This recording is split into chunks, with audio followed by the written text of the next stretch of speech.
Selamat datang di podcast perdana Institut Teknologi Aditama Surabaya YouTube channel. Oh ya, sebelumnya kita udah sesuai dengan protokol kesehatan, jadi mungkin kita bisa buka masker dulu. Oke. Pertama, kenalin dulu, aku namanya Almira. Di sini aku akan memandu para sobat IOKes untuk ngobrol cantik bersama narasumber di episode 1 kali ini bersama teknik industri.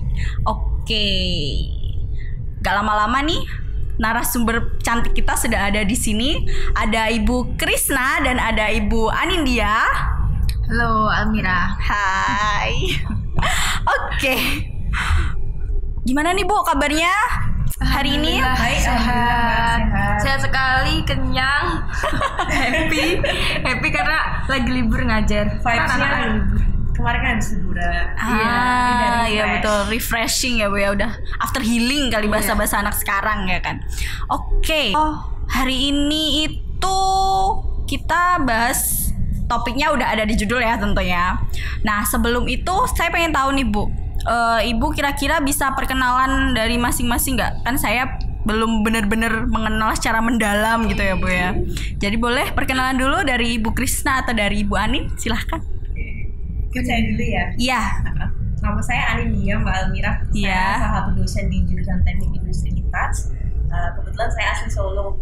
Wow, Solo. Dari Ibu Krisna, silahkan. Kalau saya nama panjangnya Astawati Krisna Suroso ya.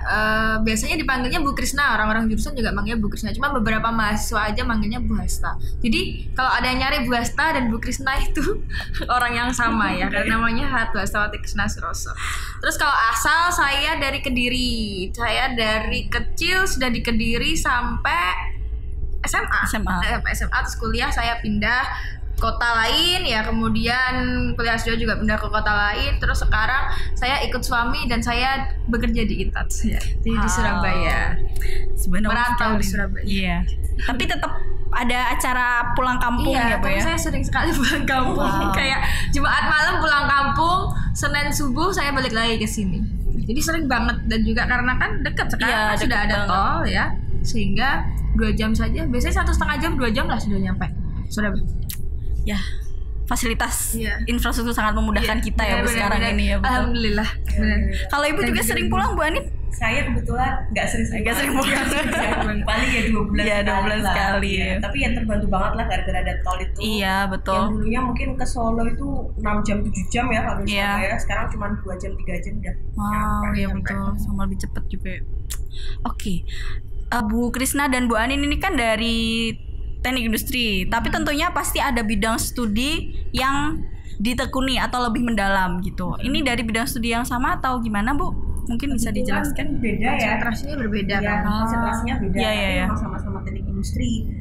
Jadi saya sih lebih ke supply chain management. Oh iya. Krisna mungkin saya lebih ke ergonomics and work design. Jadi industri itu kan sangat luas sekali ya. Jadi benar konsentrasinya ada banyak macam-macam gitu ya. Dosen-dosen yang lainnya pun juga konsentrasinya mungkin ada yang berbeda dari SCM dan dari ergonomi ya. Ada lagi yang jadi kita jurusannya cukup gaduh-gaduh. Jadi ya macam-macam sekali gitu kan. Tapi itu sebenarnya kita ada benefitnya juga ya Bu Anin ya. Lebih banyak yang dipelajari. Iya, benar. Jadi knowledge-nya juga wider lah. Iya, betul. Wide. Ya, betul.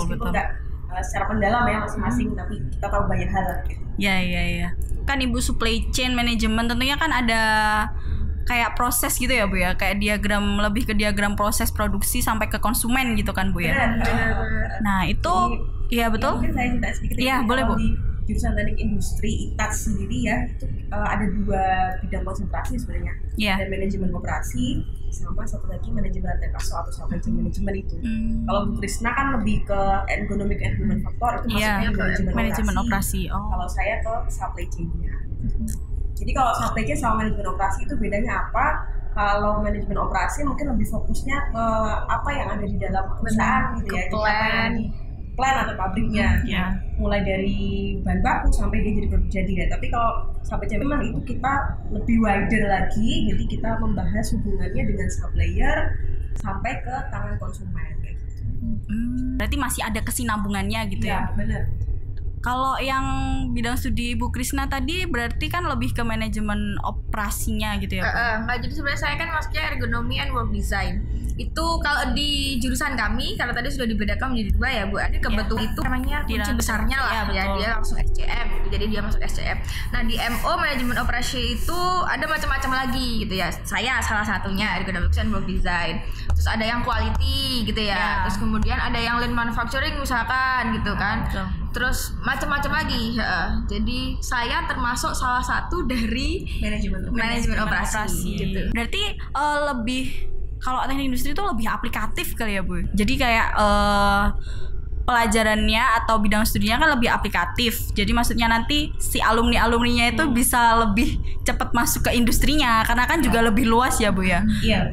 Berarti kira-kira kalau ke industrinya itu bidang industri yang seperti apa sih Bu? Maksudnya atau ke semua general atau gimana? Kalau teknik industri sendiri kita bisa diterapkan baik ke manufaktur maupun ke jasa ya. Jadi kalau manufaktur itu kan kayak kita bicara industri otomotif, kemudian industri fashion, terus mungkin FMCG dan lain-lain gitu ya. Kalau jasa ya banyak kayak perbankan, terus ya macam-macam lah. Jadi luas sama teknik industri. Kalau misalkan kita bilang industri apa gitu kan, kita bisa membedakan 2 tadi, manufaktur sama service gitu. Manufacturing industry sama service industry. Kalau service industry berarti yang intangible gitu kan, yang kita nggak bisa pegang gitu ya. Kalau manufacturing ya berarti dia memproduksi something gitu kan, ya finish good lah. Finish good. Whatever finish kita tangible gitu bisa kita pegang. Ya macam-macam, misalkan tadi kayak katakanlah ini boleh sebut brand ya? Iya boleh.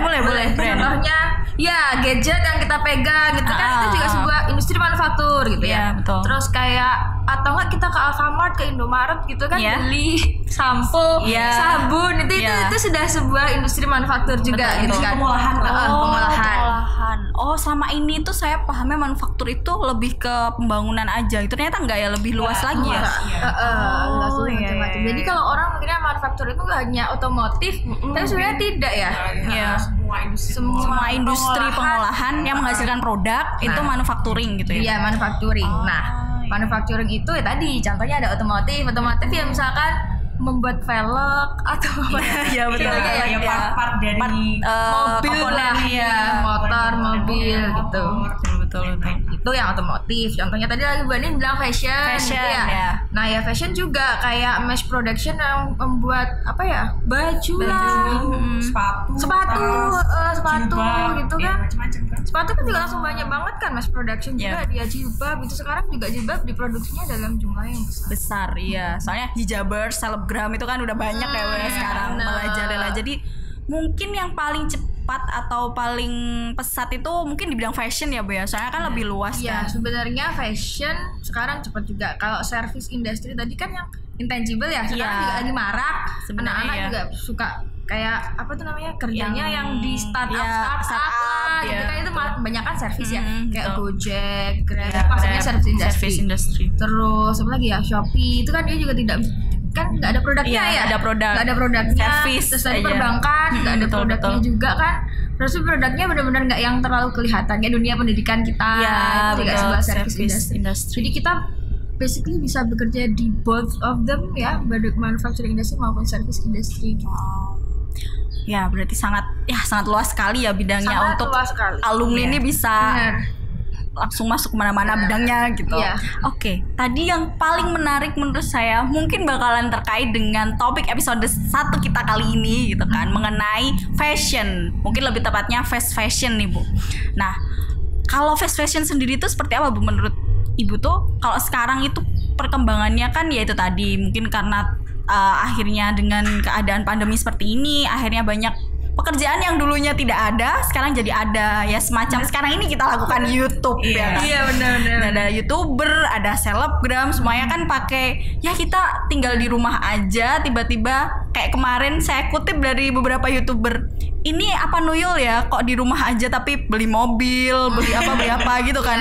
Soalnya ya kerjaannya ya gini-gini, ngobrol-ngobrol doang gitu kan. Pandemi kayak gitu itu sudah change our life gitu ya. Anak-anak aja pada malas dari sekolah daring jadi offline udah nggak offline aja, nggak online aja nih Bu gitu kan ya. Betul. Ya memang iya gitu kan. Kalau misalnya tanyain yang sekarang fashion itu apa?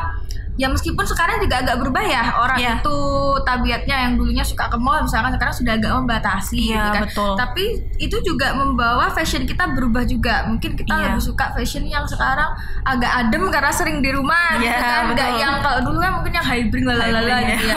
Kalau sekarang mungkin yang agak yang enak home dress yang mungkin ala-ala daster gitu ya Bu. Iya betul. Kalau dulu daster kan bentuknya sekarang kayak gitu. Kalau sekarang kan dasternya udah agak semi bisa dibawa apa namanya? Oh kayak ya hangout lah ya ala-ala mungkin yang kayak mungkin baby doll ya dulu bahasanya. Dulu baby doll. Sekarang tuh istilahnya ganti jadi home dress. Oh my god ya betul. Jadi intinya kalau mungkin ditanyain fashion apa, fashion itu ya yang lagi hit saat ini gitu ya. Misalnya mode yang bertahan dalam jangka waktu beberapa lama, katakanlah 1 bulan atau mungkin 2 bulan, ya tergantung dengan situasi dan kondisi gitu. Kalau fast fashion sendiri apa Mbak Niki? Mbak mungkin bisa jadi kalau ngomongin fast fashion ya. Mungkin fast fashion itu kita udah kenalnya lama ya istilah itu ya. Mungkin happeningnya itu udah sejak awal tahun 2000-an lah. Tapi makin kesini tuh kayak makin kerasa gitu loh efek dari fast fashion. Jadi mungkin kalau kita familiar sama istilah fast food gitu ya. Betul. Itu kan makanan cepat saji ya. Nah kalau fast fashion mungkin bisa kita ibaratkan kayak gitu. Jadi fashion tapi cepat saji. Gitu. Jadi mulai dari karena tadi ya seperti yang kita ceritakan tren fashion itu kan cepat banget bergerak. Apalagi dengan adanya sosial media dan sebagainya. Terus juga competitive market. Jadi masing-masing brand itu kan saling berlomba-lomba gitu ya untuk terus mengeluarkan tren yang terbaru dan sebagainya. Nah itu menyebabkan adanya fast fashion tadi. Jadi fashion itu industrinya bergerak jadi sangat cepat. Mulai dari dia didesain sampai dia bisa dibeli di pasar itu cepat banget waktunya. Ya bahkan ada yang istilahnya 1 minggu. Benar-benar. Rata-rata 1 sampai 2 minggu ya. Itu kalau di industri bilang istilahnya lead time ya. Lead time ya. Jadi lead time-nya sangat pendek. Time-nya pendek. Jadi lead time itu dari kita order sampai si konsumen bisa beli atau bisa pegang ya. Jadi jangka waktu itu sangat pendek, sangat cepat gitu. Jadi cepat ganti. Cepat ganti. Mungkin kalau dihubungkan dengan e-commerce, mungkin kalau ShopeePay gitu ya, mereka ngadain flash sale gitu. Itu berarti termasuk fast fashion juga nggak, bukan? Yang maksudnya out of jualan date, something yang out of date. Kalau itu sih lebih ke kayak mungkin strategi marketing ya. Tapi bisa aja barang yang out of date gitu ya, itu di flash sale sama dia gitu ya. Yang betul. Sehingga yang up to date nanti akan menjadi new arrival, harganya agak lebih mahal. Itu lebih ke strategi marketingnya aja. Jadi tapi basically kalau dia barang yang out of date dalam 2 minggu sudah out of date ya berarti dia masih tergolong fast fashion juga. Karena lead time-nya kan tadi pendek ya. Jadi 2 minggu dia sudah sudah ganti produk, yang produk lama kita diskon misalkan kayak gitu ya, itu juga termasuk jadi fast fashion jatuhnya. Oke, mungkin ada beberapa brand mungkin yang lokal atau internasional yang sudah menerapkan fast fashion gitu Bu, yang kita mungkin sering jumpai. Sih, kayaknya semua di GM itu kayaknya yang besar ini nggak apa-apa ya sebut. Iya nggak apa-apa sebut brand aja Bu. Iya jadi kayak apa ya, misalnya kayak Zara gitu ya, Zara, H&M, Stradi mungkin ya. Iya betul. Ya itu salah satu brand besar lah. Brand besar yang sudah menganut fast fashion. Jadi cepat sekali. Iya betul. Jadi cepatnya dia itu mungkin karena dia 2 minggu tuh terus ganti apa namanya model lagi gitu kan. Orang di negara-negara yang four season ya. Itu lebih cepat ya. Kayaknya tiap seasonnya itu pasti beda-beda mode gitu kan. Iya, tiapnya beda mode. Betul. Terus mungkin kalau mereka sudah mengeluarkan, orang kan kalau udah kecanduan belanja kan udah kayak yang ada produk baru nih gitu kan, harus dapat duluan deh gitu kan. Iya betul. Jadi apa ya namanya? Jadi makanya dia karena ada demand dia akan jadi bisa mungkin bertahan. Apalagi kalau yang cewek kan kadang nih biasanya kalau mau hangout nih kan sama geng A gitu kan, udah pakai baju yang warna hitam gitu, terus besok lagi mau ketemu dengan geng B, masa fotoku sama lagi bajunya warna hitam gitu kan. Jadi apa ya, nyesuaiin outfit gitu kan Bu, biasanya kan satu geng pengen beli lagi deh gitu kan, biar fotonya nggak sama kadangnya gitu. Sekarang dengan sosial media jadinya juga itu gitu kan, ya masa fotoku di feed Instagram sama terus pakai baju ini terus gitu kan. Kalau enggak ya udah deh bajunya sama tapi jilbabnya yang ganti kan sama aja, jadi masih fashion ya. Kadang ya itu akhirnya peningkatan konsumerisme ya, peningkatan konsumen gitu. Akhirnya budaya hedon ya Bu ya. Hedonisme ya bener. Jadi beli lagi ya. Wah. Kayak sekarang tuh zamannya kayak anak-anak bilang itu aku udah nggak ada outfit nih, padahal baju udah. Padahal bajunya kan masih lemari gitu kan. Ya, padahal gitu kan. Atau enggak aku udah nggak punya jilbab nih, padahal kan aslinya jilbabnya udah banyak banget. Iya betul. Bener banget tuh, saya juga kayak gitu.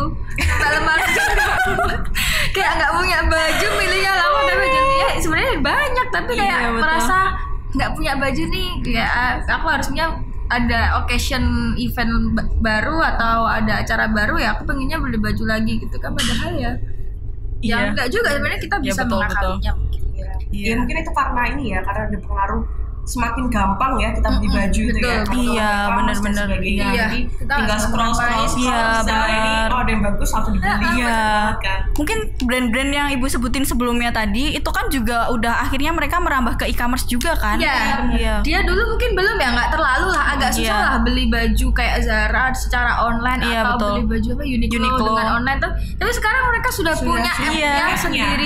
Iya, betul. Benar-benar sendiri per store gitu. Mereka sudah punya app-nya sendiri. Iya betul. Saya baru kemarin saya kan kayak gitu-gitu shopping. Nah itu di tasnya Uniqlo itu udah ada kayak mereka juga ngenalin bahwa Uniqlo tuh bisa dibeli secara online loh, itu uniqlo.com gitu kalau nggak salah. Jadi kayak berarti cepet banget gitu kan. Apalagi kayak sepatu nih, anak muda sekarang tuh sepatu Bu. Sepatu tuh kayak misalnya Nike harus yang ini gitu. Soalnya kemarin tuh saya nganterin ada saudara gitu kan, puter-puter ke GM ke TP itu nggak nemuin. Jadi akhirnya ketemunya di TP. Jadi ada Nike yang Air Force apa ya, pokoknya itu yang belakangnya ada kupu-kupu apa bunga itu. Jadi tuh nyarinya harus itu dan nggak mau selain itu. Terus kayak ya ampun segini banget gitu loh untuk mengejar brand dan mengejar yang tipe itu gitu. Karena kan ketika sudah out of date atau udah selesai gitu kan, dia akan launching something yang baru gitu, kemudian kamu akan ketinggalan itu gitu loh. Kamu tidak akan mendapatkan itu. Kan sudah akan beda lagi nanti 2 minggu kan. Bentukannya udah beda, udah warnanya misalkan udah nggak kupu-kupu lagi, misalnya ganti macan gitu kan. Iya betul, mungkin collab sama apa gitu kan. Ya, collab sama apa yang dijualnya cuma 2 minggu. Ya sudah, akhirnya kamu akan ketinggalan produk itu. Iya banget. Terus kan itu tadi kita bahasnya kan kayak brand-brandnya itu yang luar semua. Terus maksudnya ya ada mungkin yang diproduksi di Indonesia juga. Mungkin kalau yang UMKM gitu ada nggak sih Bu kayak gitu? UMKM saya rasa ada ya. Jadi UMKM yang asli Indonesia, asli lokal itu kan juga banyak yang mass production ya Mbak. Dan itu kan dijualnya kebanyakan di e-commerce, ya. Jadi ya sama aja sih kalau menurut saya ya, sama aja. Jadi fast fashion juga jatuhnya. Iya betul. Hampir tiap minggu gitu mereka merilis produk baru. Ya kan, dimana produk itu dijualnya mungkin berapa ribu pieces atau berapa puluh ribu pieces ya. Iya, wow. Kayak gitu. Iya, jadi kalau misalnya lihat di Instagram tuh saya follow banyak kayak lokal brand yang mana dia bener-bener hampir setiap minggu, bahkan dia lebih parah daripada Zara sih. Kayak kalau Zara kan masih hitungannya mungkin dia 1 atau 2 minggu lah rata-rata ya kan. Mereka tuh setiap minggu atau enggak malah 1 minggu tuh 2 kali. Misalkan nih Senin dia launching celana, ntar Kamisnya dia launching kemeja. Ntar Senin lagi dia launchingnya itu kemeja yang berbeda lagi gitu loh. Dan itu kan termasuk fast fashion juga, dan lakunya emang ribuan lebih cepet ya. Mungkin kalau UMKM harganya lebih murah, lebih miring gitu ya. Juga mendorong fast fashion juga. Kan dengan semakin banyak dia memproduksi barang mass production, otomatis kan biaya produksinya lebih rendah. Jadi harganya bisa lebih kompetitif. Ya, jadi lebih laku di pasaran. Lebih laku di pasaran. Dan juga modelnya pun sekarang mungkin gampang lah sekarang buatin ya, kayak misalkan nyari konveksi yang misalnya kita cuma beli baju Zara 1 gitu kan, yang boleh buat aja modelnya mirip kayak gini Pak gitu kan. Ya saya juga pasti beli yang lebih murah kan, daripada saya harus spend uang yang lebih banyak dengan beli 1 kemeja Zara gitu kan. Misalkan saya bisa beli dengan brand lokal ya kan, tapi 3 kemeja misalkan kayak gitu. Pasti lebih kayak mikir 2 kali buat beli yang itu gitu kan. Jadi nggak hanya yang brand besar saja, tapi sudah merambah ke UMKM atau juga brand lokal juga sih untuk fashion ini. Tapi kalau misalkan kita sering belanja akhirnya, karena kan kayak apalagi yang UMKM kan pasti lebih bersaing harganya kan.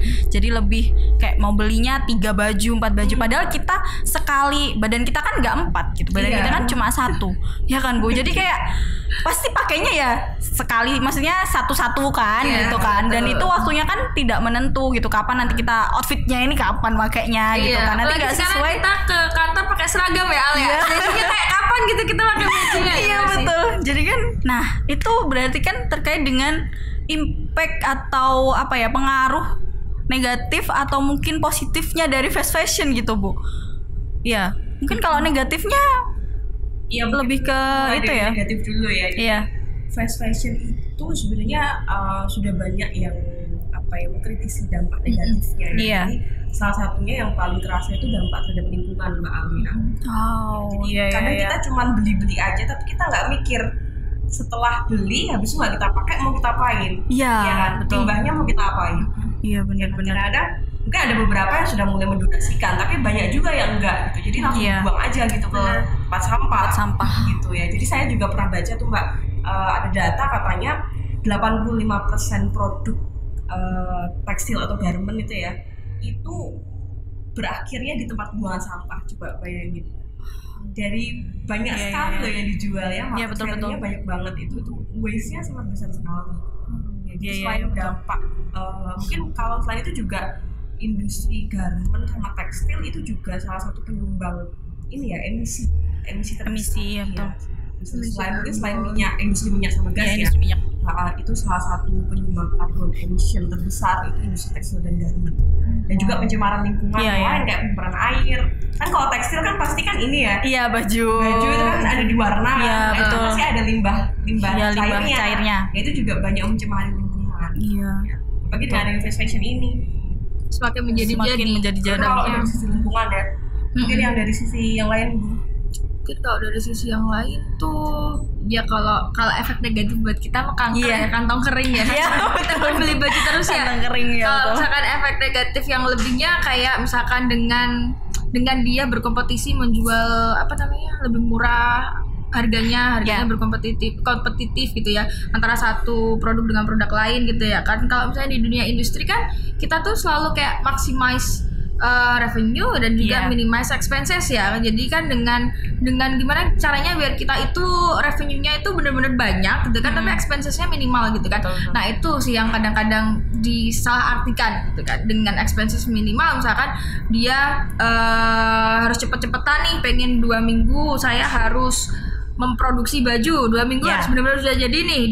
Akhirnya dia menekan si pekerjanya gitu kan, labor cost-nya jadinya dikasih upah yang minim yang tidak sesuai gitu kan, dan overwork kebanyakan karena mereka ini kan kalau kejar waktu ya betul. 2 minggu harus sudah ada di toko gitu kan, otomatis jumlah yang berapa itu mungkin ratusan ribu jadi dan kebanyakan juga yang ironisnya itu pekerja industri tekstil dan garment itu kebanyakan wanita Mbak Almira. Iya, ibu, mbak-mbak kayak gitu kan.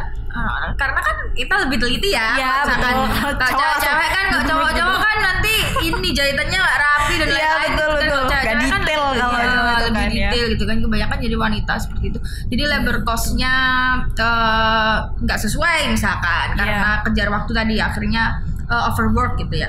Atau enggak dengan karena overwork otomatis dia kan harus gain employee yang lebih banyak gitu ya. Betul. Sehingga dengan banyaknya employee yang lebih banyak sudah difikirkan belum lokasinya sudah bagus belum gitu kan. Betul. Jangan-jangan dempet-dempetan ya kan, atau enggak jangan-jangan tempatnya sempit sehingga panas gitu karena kan tadi bajunya sangat banyak gitu ya. Itu tuh sebenarnya masuk ke ilmu saya sih kan, work design gitu ya. Work design. Jadi kita bagaimana cara mengatur tata letaknya agar lebih bagus gitu kan, lingkungan kerjanya biar si karyawan itu ya merasa dimanusiakan lah gitu. Oh ya betul. Berarti lebih banyak tantangan lagi ketika kondisi sekarang ini gitu ya Bu. Iya kan COVID ya. Bener. Work design kan berarti harus lebih ke prokes juga, terus sesuai. Nah itu juga mereka seperti apa ya, kita nggak tahu ya kan. Iya betul. Sebelum COVID aja seperti itu, apalagi sekarang. Iya. Tapi dari segala macam impact atau pengaruh negatif itu tadi, tentunya pasti yang namanya teknologi itu termasuk ke teknologi juga kan, fast fashion ini. Itu pasti ada dampak positifnya juga tentunya. mungkin dari segi produsennya, company atau dari konsumennya itu kan pasti ada beberapa dampak positifnya juga gitu. Iya, kalau dampak positifnya ya kalau buat company-nya ya dia pasti akan dapat revenue gitu ya. Akhirnya dia akan bisa menghidupi karyawannya yang banyak tadi gitu ya. Apalagi kalau yang brand lokal gitu kan itu dia itu mungkin lebih bertahan di kala pandemi ini dibandingkan dengan brand-brand besar gitu ya. Karena kan kalau saya baca kemarin kebanyakan nih kekurangan atau kendalanya dari brand lokal di masa pandemi itu kan penjualannya. Iya, betul. Penjualan dalam artian biasanya mungkin dia dijual di outlet gitu kan atau di mana gitu kan. Sekarang mereka harus transformasi digital ya kan. Mereka harus transform ke digitalisasi jualnya ya tadi lewat Instagram, lewat Shopee. Terus kemudian dari sisi modal gitu. Kalau modal kan ya banyak lah sekarang kayaknya ya kayak bank gitu yang misalkan memberi modal untuk bisnis mikro gitu kan. Ya, banyak banget. Terus gitu. Kemudian, nah enaknya kalau misalkan yang brand lokal adalah mereka tidak terlalu terbebani dengan karyawan karena karyawannya kan pasti tidak terlalu banyak gitu ya. Betul. Berbeda dengan brand-brand besar gitu mereka harus take care ininya kan karyawannya gitu kan. Betul. Sisi positifnya sih benar-benar membantu perekonomian ya dengan adanya brand lokal yang fast fashion gitu ya. Meskipun kita sih pembeli jadinya impulsif buying. Iya, impulsif buying gitu kan. Tapi kan ya kita ambil sisi positifnya banyak orang yang masih punya lapangan pekerjaan. Iya, betul. Jadi perekonomiannya itu tetap rodanya tetap berjalan. Tetap gitu berjalan, benar. Betul. Jadi ya jangan sampai benar-benar kita yang puasa nggak belanja atau apa gitu ya. Maksudnya karena ya kita memikirkan bahwa ya ada juga yang hidup dari keimpulsifan kita. Ya, tapi mungkin dari kita lebih bijak lah. Lebih bijak ya. Kita bisa mungkin fashionnya di minimalism. Misalkan kita beli bajunya yang warna hitam atau putih aja sehingga bisa mix and match. Monokrom. Blazer jangan yang warnanya gonjreng-gonjreng misalkan kan nanti jadi bingung kan pakainya gitu kan. Mix sama apa nih gitu nah, kan. kalau yang warna hitam atau warna-warna basic kan kita agak bisa yaudah deh ganti jilbabnya doang gitu kan atau ganti apa namanya innernya aja gitu. Jadi bisa agak lebih oke lah ininya nggak yang beli-beli terus itu fotonya juga paling nggak ganti deh ganti tapi biasanya kalau orang nggak iya dong. Tapi biasa kalau di Instastory atau di postingan itu sebenarnya juga nggak sedetail itu sih. Mungkin kalau cuma blazernya aja yang sama gitu mereka juga mungkin kalau selebgram beda ya. Ya harus outfit kan ya, bukan mereka brand, mereka sendiri brand, jadi harus dibalut dengan brand gitu. Oke, tadi secara umum, secara luas gitu ya Bu ya. Mungkin kalau dari sisi teknik industrinya mungkin ada ilmu-ilmu kan tadi sudah dibahas sebenarnya sedikit. Mungkin kalau lebih yang menjurus ke fast fashionnya sendiri ini dari ilmu keindustrian, teknik keindustriannya ini gimana gitu? Apa ya? Ya jadi banyak sih yang kita pelajari ya. Jadi tadi kan awal sudah sempat kita mungkin ceritain aja Bu Ani dari awal produk pas kayak produk pergi itu gimana? Kalau fashion kan berarti dia dari raw materialnya bentukannya apaan sih? Kain, benang ya? Benang, terus jadi kain. Iya, maksudnya benang kapas ya kan? Setelah jadi bintang. Benang kemudian jadi kain. Kainnya warnanya apa tuh? Kainnya biasanya warnanya putih. Lalu dicetak, habis itu baru dijahit gitu kan. Kalau dari sisi teknik industri sih, kalau menurut saya yang perlu ditanamkan itu mindset sebenarnya Mbak. Jadi kalau dari ilmu teknik industri kan kita belajar bagaimana menjadi atau memanage suatu pabrik gitu ya. Iya, betul. Itu yang harus kita lihat itu nggak cuma dari satu sisi aja atau dari satu sisi si produsen aja, tapi kita harusnya dari sisi lingkungannya seperti apa, terus dari sisi pekerjaannya seperti apa, dari sisi nanti konsumen seperti apa. Nah itu banyak kita bahas di ilmu teknik industri gitu. Jadi kita lihat dari berbagai sudut pandang. Berbagai sudut pandang, perspektif. Gitu. Ya kayak yang tadi disebutin ya udah perspektif dari company, konsumen kayak gimana gitu kan. Pasti ya ada banyak bidang lah gitu kalau di teknik industri. Jadi apa ya, kita jangan benar-benar mementingkan perusahaan aja gitu ya. Karena banyak impact-nya. Profit oriented jangan profit oriented itu kan. Kalau di kita kan ada mata kuliah sistem lingkungan industri ya Bu. itu di semester 5 semester 4 ya semester 4 gitu kan. Harapannya adalah ketika setelah kita merancang perusahaan gitu ya, kita juga memikirkan dampaknya terhadap lingkungan. Apa tadi kayak Badan bilang kan, ya ternyata waste-nya tuh banyak gitu kan. Nah sebenarnya sebaiknya itu juga menjadi tanggung jawab dari jadi harus mulai dipikirin solusinya gimana. Jadi itu cerita sedikit ya Mbak Amira. Jadi ada banyak juga retail fashion besar itu sudah mulai menginisiasi ini menarik recycle. Jadi eco green jadinya benar. Jadi kan kita kenal ada istilahnya circular economy ya. Kita bagaimana menerapkan circular economy tadi ke fashion industry. Jadi produk-produk yang udah nggak dipakai itu kayak Uniqlo mungkin tahu ya. Iya, Uniqlo itu kalau main ke Uniqlo coba deh. Saya nggak ini ya nggak promosi Uniqlo. Cuman kalau main di Uniqlo itu di depan kasirnya mereka ada kayak apa namanya tas gitu kayak bag atau apa gitu. Jadi si customer yang sudah tidak menggunakan produknya itu bisa mengembalikan ke situ. Nanti akan diolah lagi buat dijadikan produk baru lagi. Jadi biasanya tadi itu akan dijadikan material baru gitu ya. Jadi dijadikan material lagi yang nanti digunakan untuk proses produksi lagi kayak gitu. Jadi material nggak ngambil dari material mentah tapi pakai yang tadi recycle material daur ulang. Itu salah satu solusinya ya. Tapi itu voluntarily ya Bu, maksudnya dia nggak dibayar. Ya, jadi ada beberapa yang ngasih kayak kompensasi ya, mungkin kayak voucher diskon ada juga yang voluntarily. Jadi memang dari kesadaran inisiatifnya pelanggannya mau balik tinggal gitu. Buang kemana kan? Iya betul. Mau dibuang ke tempat sampah kan daripada dibalikin aja. Pabrikannya ya mungkin. Ya itu bener sih, kayak misalkan kalau dulu tuh kalau waktu saya kuliah S2 ya, jadi beberapa tuh mereka itu punya kayak kotak gitu, box taruhnya tuh di misalkan ibarat satu kelurahan satu lah kayaknya gitu kan, kayak di distrik saya itu satu. Nah di situ ada gede boxnya buat naruh barang-barang bekas. Nah itu kayak buat disumbangin gitu kan. Nah kalau untuk mahasiswa kan daripada dibawa pulang ke negaranya kan, kita juga overweight juga kan bawa bagasi ya kan, tuh kita taruh aja di situ gitu. Toh juga kita dulunya beli dari thrift misalnya gitu ya, nggak yang beli baru gitu, akhirnya bisa untuk disumbangkan. Atau nggak yang sering saya kasih contoh ke teman-teman ini agak melenceng dari fashion industry sih, tapi masih nyambung dengan biar kita bisa recycle. Itu adalah contohnya Apple ya. Apple kalau di UK itu dia sering ngadain bundling dengan provider ya, entah Vodafone atau apalah ya provider di sana gitu kan, sehingga kan Apple juga termasuk cepet tuh ya kan, ini produksinya mungkin bisa ditarik mirip lah, jadi setiap 1 tahun mungkin dia mengeluarkan satu produk baru gitu ya, misalkan dari iPhone 6 ke iPhone 7 lah gitu ya, sehingga ketika kamu bundling dengan dengan si penyedia telepon itu tadi akan mendapatkan harga yang lebih murah gitu kan, dan kamu bayarnya itu per bulan kayak nyicil gitu kan. Jadi kan ada engagement antara si konsumen sama produsen. Jadi nggak benar-benar produknya hilang. Nah kamu kalau ada Apple launching produk baru, otomatis kamu akan dibalikin tuh handphonenya, kamu akan dapat yang lebih baru, iPhone yang di tingkatnya, iPhone yang di atasnya gitu ya. Jadi kan dari konsumennya juga akan untung gitu kan. Maksudnya jadi aku akan dalam 2 tahun mungkin aku akan mendapatkan Apple yang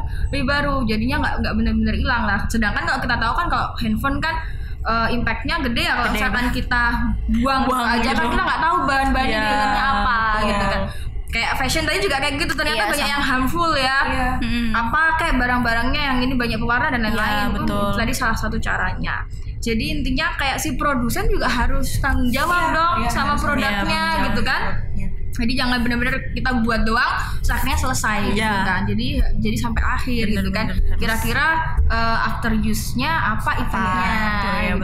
Jadi dan juga bagaimana membuat si konsumen itu paling enggak balikin produknya, sehingga kita bisa bantu untuk mensolusikan gitu kan. Karena kan kita yang tahu produknya apa aja yang kita pakai. Terus kita juga yang tahu lah nanti komponennya apa gitu kan. Pasti kita juga yang lebih tahu apa yang harus kita lakukan gitu, daripada usernya gitu kan. Gitu. Tapi dari usernya juga harus sadar sih, jangan boros-boros. Impulsif buying ya. Iya betul. Karena nggak gampang lagi apa yang sudah dipakai oleh customer. Makanya tadi saya nanya, kita nggak tahu customer kita posisinya di mana. Betul. Bukan berbagai masalah baru gitu. Ya dibutuhkan strategi lah Mbak ya. Jadi harus dipikirin, nggak cuma bagaimana mengumpulkannya juga, teknologinya juga dipikirkan. Jadi kan kayak misal kain ini gimana kita nge-recycle-nya kalau kita nggak punya teknologi gitu kan. Iya betul. Ya akan menjadi tumpukan kain aja ya betul. Harus punya teknologi supaya bisa recycle itu kan. Jadi ya banyak lah challenge-nya lebih banyak juga. Berarti ya termasuk pokoknya berarti semua kemajuan teknologi ini tuh pasti ada impact-nya, entah itu negatif atau itu positif. Benar-benar. Jadi itu termasuk inovasi atau degradasi Bu jadinya kalau fast fashion ini gitu. Jadi inovasi atau degradasi? Jadi mungkin kalau menurut saya sih bisa dilihat dari dua sudut pandang gitu ya both of them gitu ya. Ya betul. Kalau dilihat dari sisi inovasi ya memang ada inovasinya, kalau dilihat dari sisi degradasi ya kalau kita tidak memikirkan keberlanjutan tadi ya degradasi gitu ya. Our art gitu ya kita gitu. Jadi kalau inovasinya ya tadi banyak ya kan, kita dengan adanya fast fashion kita menuntut penjualan yang lebih banyak. Nah otomatis kita akan harus merambah ke transformasi digital ya kan, karena kan nggak mungkin kita menjualnya tetap aja dengan offline, apalagi kalau saat ini ya kan. Ibarat kamu udah ada barang baru nih mau di launching gitu kan, tiba-tiba PPKM gitu dari Bapak Presiden, kan siapa yang bisa beli ke store-nya gitu bisa. Akhirnya kita pasti ya udah, akhirnya kita transformasi mau nggak mau kan kita menggunakan digitalisasi kan. Kayak tadi yang mau bilang ternyata Uniqlo ada app udah punya app gitu, bahkan di handphone sudah ada app-nya gitu kan. Jadi itu sebuah inovasi gitu ya. Inovasi lainnya ya tadi Bu Anin bilang ada beberapa yang sudah mau mengembalikan gitu kan. Degradasinya ya kalau misalkan dia tidak bertanggung jawab ya, kita sebagai produsen gitu ya, misalkan tidak bertanggung jawab terhadap produknya kita, jadinya dia turns out degradasi gitu. Degradasi dari segi moral juga mungkin kalau konsumennya nggak sadar gitu ya. Betul. Yang ternyata kalau fashion kita asal-asal beli aja, kita nggak lihat tuh sebenarnya di belakang industri itu kayak apa. Betul. Iya banget. Dan tapi ya kejadiannya emang kayak gitu Bu ya, sekarang itu banyak yang tiba-tiba ternyata ada limbah cair yang meracuni, mencemari lingkungan sekitar situ, dan ternyata orang-orang di sekitar situ pun tidak tahu bahwa itu tuh tercemar gitu kan. Karena kan sebenarnya ada banyak lokal produk juga yang sudah menerapkan sustainable fashion. Tapi ya memang agak pricey. Saya aja nggak afford gitu loh. Maksudnya baju kemeja aja yang biasanya lokal brand yang nggak sustainable ya, biasanya 150 ribuan ya, 140, 150. Nah di situ tuh bisa satu kemeja ya 300-400 gitu kan, karena dia mengusung 2-3 kali lipat ya. Mengusung tema sustainable fashion. Mungkin sustainable-nya dari apa ya? Dari material. Ya biasanya materialnya tuh kayak lebih ramah lingkungan gitu. Iya betul. Itu apa ya, branding ya jatuhnya ya. Iya branding. Jadi mahal, jadi lebih mahal, jadi kita tetap beli yang kayak ada kaitannya sama teknologi tadi, mungkin karena dibutuhkan cost yang lebih tinggi untuk produksi produk yang lebih lingkungan, jadi otomatis harganya pasti juga lebih tinggi. Harganya juga. Ya sebenarnya nggak masalah kalau kita beli produk yang lebih tinggi harga, tapi nggak sering-sering kan jatuhnya sudah sama. Jatuhnya kita sering-sering ya sama aja juga ya, udah. Iya betul. Ini udah lebih mahal jadinya. Selain sustainable fashion itu tadi, jadi mengurangi impulsif buying juga karena harganya kan mahal gitu kan. Udah beli ini gitu kan, ya udah 2 bulan lagi belinya. Jadi mungkin ke depan beli lagi gitu. Mungkin lebih diterapin dari produsen gitu tuh lebih oke sepertinya ya Bu. Ya tergantung customer kan. Pasarannya ada juga, marketnya. Ada yang suka ganti baju gitu kan, ada yang suka agak mahal tapi awet gitu. Ya tergantung demand-nya seperti apa. Demand-nya kayak gimana. Kalau sebagai konsumen bijak lah. Harus lebih bijak dalam membeli. Ya at least kalau kita punya produk-produk bekas disumbangin atau dibuang ya. Iya betul. Harusnya gitu. Kan kita banyak tuh misalkan kayak yayasan dihibahin kan, banyak orang juga yang mungkin bencana yang kemarin baru terjadi. Kadang seperti itu. Iya banyak banget. Kadang tuh ada gitu loh bencana seperti itu yang membutuhkan, tapi kita kayak udah nggak tahu deh bajunya taruh di mana ya kemarin. Iya. Jadi harus benar-benar digunakan atau dimanfaatkan lah. Itu tuh sobat iOKes. Jadi teknologi itu bisa menjadi bumerang juga, tapi ya percepatan teknologi ini juga tidak bisa dibatasi juga gitu kan. Pasti ada positif dan negatif yang mengiringi mereka, yang mendressing mereka gitu. Jadi ya kita sebagai konsumen mungkin ya, atau mungkin dari kalian juga ada yang produsen, mungkin bisa lebih bijak lagi dalam apa ya, memilih juga dalam memproduksi juga kayak gitu. Ada yang nonton mereka ternyata memproduksi apa namanya fashion juga ya, entah jilbab atau apa, kan sekarang banyak ya mahasiswa atau apa yang betul, yang punya online shop kecil-kecilan gitu ya, betul. Harus dipikirkan lah, lebih bijak lagi. Oke, ternyata ada pertanyaan nih dari kakak kita dari sobat iOKes gitu. Dari Robertus Terry. Jadi kemarin tuh kita sempet ngelempar pertanyaan gitu ke Instagramnya @kampusitat. Itu di sini ada Kak Robertus Terry yang nanya nih, Bu. Jadi bagaimana mahasiswa Teknik Industri ITATS bisa menjawab tuntutan SDM atau sumber daya manusia sebagai stakeholders gitu. Bagaimana mahasiswa Teknik Industri tuntutan SDM? Tuntutan sumber daya manusia saat ini gitu ya. Di era Industri 4.0 ya. Betul. Ya kita ya kalau jadi jurusan industri kita sering mengadakan kuliah tamu gitu ya pertamanya. Nah itu membahas juga apa yang sekarang ini lagi hits gitu atau yang lagi happening gitu dari para alumni misalkan atau dari praktisi ya, dari teman-temannya Bu Anin atau teman-temannya Bapak Ibu semuanya di sini gitu ya. Ya kita sharing ilmu gitu kan.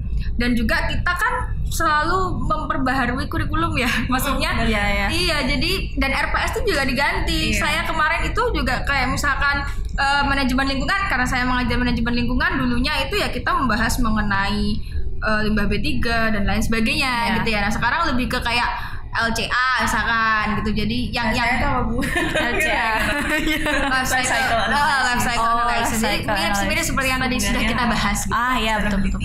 Nah kan itu lagi happening tuh saat ini gitu ya. Jadi kita mentransformasi itu gitu yang ya, dan juga harus bersifat kritis ya para mahasiswa. Kalau misalkan nih di kelas gitu kan, misalkan pembahasannya lagi sesuai gitu ya, ya nggak apa-apa nanya aja sama dosennya gitu kan, aja diskusi dosennya gitu kan. Bu kaitannya pandangan yang berbeda dengan dosennya betul. Bu kaitannya misalkan dengan isu saat ini apalah, misalkan isu saat ini gitu kan, nggak apa-apa kalau misalkan memang terkait dengan mata kuliah gitu ya. Nah caranya ya anak-anak ya harus tetap belajar dalam artian tidak hanya di kampus tapi juga belajar di luar gitu kan. Maksudnya baca artikel atau baca apa gitu, baca Twitter belajar Twitter yang merujuk ke keresahan gitu. Boleh juga sih, maksudnya keresahan ekonomi gitu. Itu maksudnya. Jadi kan agar tahu gitu loh permintaannya seperti apa atau yang lagi hit saat ini tuh seperti apa gitu ya. Betul. Sehingga nanti ya mereka akan bisa menyambungkan gitu kan. Industri menurut saya teknik industri tekniknya cukup fleksibel ya Bu Anin ya. Iya, betul. Nggak yang monoton gitu kok, karena beragam dan dinamis. Betul. Kita itu termasuk beragam dan dinamis. Terlalu beragam kan.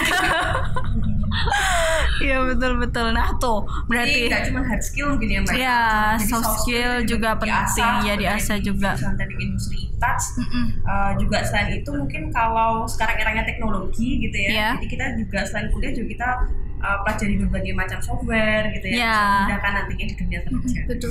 Atau mungkin sekarang kan lagi hits MBKM Bu Ani ya. MBKM ya betul. Jadi biar tahu apa ya dunia kerja seperti apa, terus hubungannya sama yang biasa Bu Anin bilang di kelas apa sih gitu loh. Jadi betul. Jadi mungkin bisa ke teknik industri juga gitu kan. MBKM-nya. Bagus banget sih.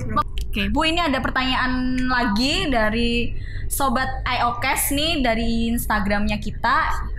Ada Kak Farah gitu ya. Oke, setelah lulus teknik industri bisa kerja di mana sih Bu gitu? Di mana? Prospek kerja sebenarnya tadi udah dibahas dikit-dikit ya, tapi mungkin lebih didipin lagi, lebih dalamin lagi nih apa aja sih gitu. Iya, jadi kalau banyak sih Mbak. Jadi kalau tadi kita bedakan ada industri manufaktur sama jasa, kita bisa di keduanya. Karena semua industri, semua perusahaan itu saya rasa butuh lulusan teknik industri karena semua kan pasti berkaitan sama manajemen ya, pengolahan. Nah itu yang apa yang kita pelajari di sini. Jadi kalau teknik industri nggak cuma berbicara manajemen aja, tapi juga berbicara bagaimana kita merekayasa sistemnya untuk bisa perbaikan secara terus menerus atau continuous improvement kayak gitu. Jadi kalau untuk prospek kerjanya mungkin ya macam-macam, bisa manufaktur, bisa kerja di industri perbankan ya, bisa kerja di BUMN, bisa kerja di Pemkot, ya macam-macam lah. Jadi luas banget. Jadi nggak hanya di bidang industri, company, produsen gitu, tapi juga di instansi terkait gitu. Kayak misalnya tadi Bana bilang perbankan kan, kok aneh gitu loh teknik industri belajar di perbankan. Teknik tapi kok di perbankan. Iya, gitu. betul. Emang agak ini ya. Iya, emang agak aneh, tapi jujurly saya dulu juga setelah S1 teknik industri saya melamar berbagai macam bank ya kan. Mau di Mandiri saya lamar, di Bank Jatim saya juga melamar gitu kan. Dari proses rekrutmennya gitu kan, beberapa sudah lolos gitu, dalam artian berarti teknik industri memang dibutuhkan gitu kan di situ kan. Saya nggak lolosnya karena kurang tinggi waktu itu kan, jadi terus kemudian waktu interview user ya mungkin saya agak nggak fokus ya pertanyaannya apa gitu ya. Jadi intinya bisa, karena kan kita juga belajar banyak di industri, ada mata kuliah pengantar ekonomi industri. Iya benar nggak sih? Pengantar ekonomi industri. Pengantar ilmu ekonomi, pengantar ilmu ekonomi, ada akuntansi biaya, siapa lagi? Ekonomi teknik. Nah ya lupa, ada ekonomi teknik juga gitu kan. Jadi ya kita memang perencanaan bisnis. Terus misalkan kita melihat sistem perbankan misalkan banyak antrian atau apa, kita juga belajar kan jasa ya. Ada mata kuliah. Ya, kita ada manajemen jasa gitu. Jadi tidak hanya manufacturing saja. Kita ada manajemen jasa di mana ya macam-macam lah. Kalau misalkan mau tanya lebih lanjut nanti aja. Nanti langsung ketemu sama Ibu dosen Krisna atau Bu Anim gitu kan. Oke. Berarti mungkin dari ini kan kayak manajemen juga ada, terus akuntansi juga ada. Mungkin sobat IOKES yang masih lulusan SMA atau SMK atau mungkin MA juga, yang dari jurusan IPS pun itu kan bisa masuk teknik tentunya, apalagi teknik industri sangat bisa masuk sekali gitu kan, karena ada pelajaran manajemen juga, ada akuntansi juga gitu, ekonomi, jadi bisnis juga pasti masuk banget nih. Jadi jangan ragu, kok di ITAS teknik semua, terus aku IPS bisa masuk gitu, bisa masuk salah satunya ke teknik industri gitu ya. Betul, teknik itu lebih ke matematika fisika gitu. Iya betul. Teknik industri sih mungkin nggak begitu ya. Iya, lebih luas lagi gitu. Ya, tapi ada gitu ada. Tetap ada. Ntar kita dimarahin yang udah join lagi, loh bukan ada mata kuliahnya Pak. Ada matematika. Sekarang itu sudah ada teknologi. Iya, ada teknologi. Ada software. Jadi ya pintar-pintar gimana ya, betul nggak terlalu semuanya sekarang udah ada softwarenya ya. Iya betul. Selain itu juga sebelum masuk di perkuliahan ITAS kan juga ada matrikulasi nih gitu, matrikulasi penambahan materi basic itu tadi gitu. Jadi jangan ragu lagi gitu buat daftar ITAS gitu kan. Oke. Percakapan kita hari ini sangat menarik sekali, membuka Berapa lama ini tadi kita? Waduh, berapa lama ya? Saya sampai lupa lihat jam ya. 1 jam lebih ya. Wow. Lumayan banget. Jadi kayak udah saya tercerahkan banyak hal gitu kan. Kayak udah kuliah 2 SKS mungkin ya Bu ya. Jadi kan 1 jam hampir lah ya. Kita tambah lagi SKS ya. 40 menit dari 2 SKS. Jadi lulus wisudanya gelarnya banyak ya Bu saya nanti. Oke. Ya, sobat IOKES, jangan lupa nih, ini kan baru episode pertama kita nih bareng teknik industri. Nanti di episode selanjutnya kita bakalan ngundang narasumber yang tentunya ya kece-kece juga, persis sama kayak ibu-ibu kita cantik malam hari ini gitu. Jangan lupa cek Instagramnya kita juga @kampusitats, terus juga di subscribe ini YouTube channel kita buat dengerin konten-konten yang lebih seru lainnya di episode-episode selanjutnya. Spotify juga bisa mendengarkan podcast kita kali ini. Untuk YouTube channelnya kita itu di Institut Teknologi Aditama Surabaya, bisa diketik di pencarian gitu, atau juga bisa dilihat info-info menariknya itu juga dari Instagramnya kita tentunya di @kampusitats gitu. Jadi nanti nggak ketinggalan nih episode selanjutnya apa ya gitu, nanti bisa dicek di Instastory atau di postingan juga kayak gitu. Jadi jangan sampai ketinggalan teman-teman atau sobat IOKES kita. Untuk hari ini saya terima kasih kepada Ibu Krisna dan Ibu Anindya karena udah mau nih diundang sama kita dari tim IOKES gitu. Semoga ya ini obrolan kita itu bukan hanya obrolan aja, tapi bermanfaat banget gitu kan. Ya, tuh. Terima kasih. Sampai ketemu lagi.